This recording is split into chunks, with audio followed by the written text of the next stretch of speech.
Namoz o'qigan ham o'qimagan ham bir xil yuraveradi dunyoda. Roza tutgan tutmagan bir xil nafas olib yuraveradi. Endi-chi, endi ham bir xil ularning ahvoli. Keyin ikkisi ham qabrga qo'yiladi. Endi nima boshlanadi bu yerda? Abadiy hayotning muqaddimasi. Mana bu yerda ularning holati barobar bo'lmaydi. Ikkalasi qabrga qo'yiladi. Qabrda ruhi tanasiga kirgizildi, ikkalasini ham o'tkazib qo'yadi malaikalar. Mana endi asosiy imtihon boshlandi. Eng katta fitna boshlanadi. Mo'min aytadi: "Robbing kim?" "Robbim Alloh" deydi.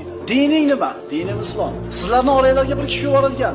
U kishi haqida nima deysan?" U kishi aytadi: "U zot Muhammad sallallohu alayhi vasallam, Allohning rasuli, u kishiga iymon keltirdim" deydi. Malaikalar aytar ekan, shunday deyishini biz bilar edik. Ular bilishar edi. Chunki shu kalimani taqozosi bilan yashagan. Endi buni muqobilida kofirga keladi bu ikkita farishta. So'raydi: "Robbing kim? Dining nima? Sizlarning oranglarga yuborilgan odam haqida nima deysan?" U: "Ha, bilmayman" deydi. "Robbing kim?"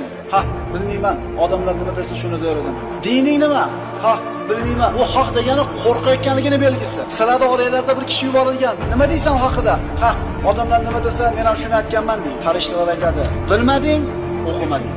Haqni bilmading, Qur'on o'qimading." So'ngra temirdan bo'lgan ko'zi bilan boshiga shunday uradi, shunday qichqirib turpoqalanib ketadiki, inson va jin toifasidan boshqa hamma mahluqotlar uning ovozini eshitadi. Faqat inson bilan jin eshitmaydi.